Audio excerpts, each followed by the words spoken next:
অন্যান্য ব্যবসা যেরকম মনে করো মাল দাও টাকা দাও, কিন্তু আমাদের তো এরকম না। আমাদেরটা হলো মাল দাও, এরপরে কাটাকাটি করো, কাটতেছি দেওয়া খাওয়ানোর পরে পরে মনে করেন যে আমাদের টাকা দাও। তা আপনি তো আসলো আইসা মনে করেন 500 টাকা নোট দিল, এখন এই 500 টাকা নোট মনে করেন আমার কাছে টাকা নাই, এখন কি করবো? এটা আবার দৌড়াই দৌড়াই মনে করেন আবার বাংতি করে দিতে হয়। এটাও আমাদের একটা প্যারা। একটা ডাব যেমন 3টা শ্রেণীতে ভাগ করে, এ বি সি এরকম 3টা ভাগ করে যখন আরো দ্বারা বেচে, যেমন এক একটা এক এক রেটে বেচে, বেচার পরে তারা সবই একসাথে এভারেজ করে যে আমার এত টাকা চালাম, এত টাকা মনে করেন নিয়ে। আর যারা আমরা যারা কাটতে বেশি আর কি, আমরা মনে করেন বিশেষ করে আমি ধরেন 15 টাকা 20 টাকা 10 টাকা এরকম লাভে বিক্রি করি। আবার অন্যান্য জায়গায় দেখা গেছে মনে করেন এক ডাবে মানে 50 80 টাকা লাভ করে। আমরা তাদেরকে যারা এরকম বলে আর কি যে হয়তো ডাব এত দাম কেন, তখন আমরা এইটাই বোঝাই যে হয়তো গ্রামে গঞ্জে দাম বেশি, বা মনে করেন কেয়ারিং বেশি, গাড়ি ভাড়া বেশি, সব মিলাই মনে করেন বা এখন পাওয়া যাচ্ছে না, মানে ফলন কম।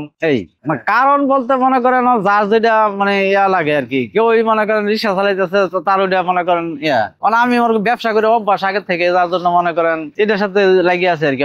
হোক আর না হোক একদিন হবে এই আশায়, যাতে মনে করেন আমার দৈনিক 500-1000 টাকা তো মনে করেন ইনকাম থাকে, তাতে আমার ছেলে মেয়ে যারা আছে তারা ওদের লেখাপড়া করাই, ওদের খরচা দিতে পারি। এইটাই আমি এরকম কিছু না যে এটা এগুলো ডাইরেক্ট মনে করেন একজন একটা আইসা বলতে আমার একটা ডাব দেন, ডাব দিলাম, দেওয়ার পরে বলতেছে মামা এটা কেটে দেন, পরে বলতেছে যে দেখেন এর ভিতরে কিছু আছে কিনা, যে শ্বাস আছে কিনা, মিষ্টি আছে কিনা। তখন মনে করেন আমরা কাটতে ওটা মনে করেন নেওয়া করে, যদি শ্বাস থাকে তাহলে ওটা মনে করেন উড়াইয়া দেই, তারপরে ওনারা খাই তৃপ্তি বোধ করে। এই মানে এটা করতে করতে একটা অভিজ্ঞতা হয়ে গেছে যে এই ডাবটা এতটুকু পানি হইতে পারে অনুমান। এখন দেখে একটু সাইজে ভালো, আকার নিতে ভালো, মনে করেন এই দিলে দেখা গেছে আমরা অনুমান করি যে এটা আমাদের 500 ml পানি হইতে পারে। ওই আর কি, এরকম একটা কাটতে কাটতে একটা অভিজ্ঞতা হয়ে গেছে। ডাবটা গ্রাম থেকে যখন আসে তারা কিন্তু আমাদের কাছে ডাইরেক্টলি দিয়ে যাচ্ছে। আর আমরা যখন মনে করেন খুচরা বিক্রি করি, তখন কিন্তু একটা ডাব কাটিয়া ওটা মনে করেন পানি বাইর করিয়া একটা পাইপ দিয়া তাদেরকে দিতে হয়, তারপরে তারা মনে করেন ওটা খায়। এবং ওটার ভিতরে যদি মনে করেন লেয়া থাকে, মিষ্টি পানি চায়, তাহলে লেয়া থাকলে ওই কাটিয়া জিরা ফাইরা করে ওনাদের হাতে দিয়ে দেয় যে